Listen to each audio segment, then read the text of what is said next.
ఇది ఆయన మీద అభిమానం కానీ ఆయన ఆశయాలు కానీ అన్నీ నచ్చి అప్పటి నుంచి పార్టీ కార్యక్రమాలు కానీ పార్టీ కానీ చేసుకుంటూ వస్తూ ఉన్నాము.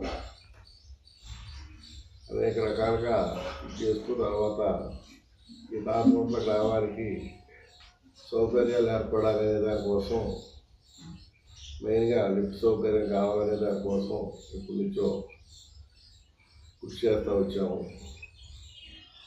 అయితే తెలుగుదేశం పార్టీ సిద్ధాంతాలు కానీ ఆశయాలు కానీ క్రమశిక్షణ కానీ చాలా గొప్పగా ఉన్నది. ముఖ్యంగా చంద్రబాబు నాయుడు గారి ఆలోచన విధానంలో కానీ లోకేష్ గారి ఆలోచన విధానం, ప్రస్తుతం ఉన్నటువంటి పవన్ కళ్యాణ్ గారు కూడా చంద్రబాబు నాయుడు గారితో కలిసి పనిచేయడం అనే దాంట్లో ఎంతో గొప్ప కార్యక్రమాలు వాళ్ళు తీసుకొని అభివృద్ధి కార్యక్రమాల మీద ముందు వెళ్తూ ఉన్నారు. పార్టీ పరిస్థితి పద్ధతి అభివృద్ధి పదంలో అభివృద్ధి చేయాలి అనేటటువంటి కార్యక్రమంలో ఎంతో ముందుకు తీసుకెళ్తా ఉన్నారు. అయితే ప్రస్తుత పరిస్థితుల్లో ఏంటంటే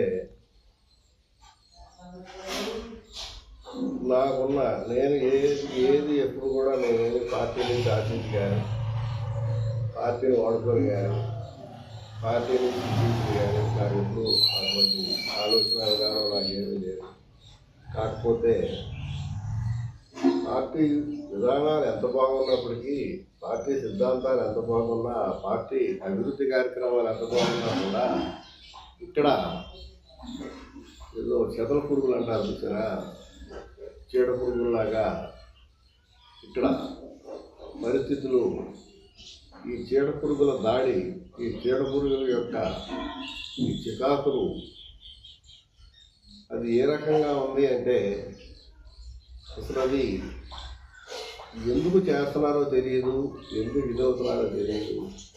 ఎన్నో రకాలుగా తను మానసికంగా కానీ ఆర్థికంగా కానీ నన్ను బ్లేమ్ చేయడానికి కానీ ఎన్నో రకాలుగా నన్ను వాడుకొని నన్ను చేసి ఒక చెదల పురుగులు చీడ పురుగులు కనుక పడితే ఏదైతే నాశనం అవుతుందో నాకున్నటువంటి పరిస్థితికి నేను దాదాపుగా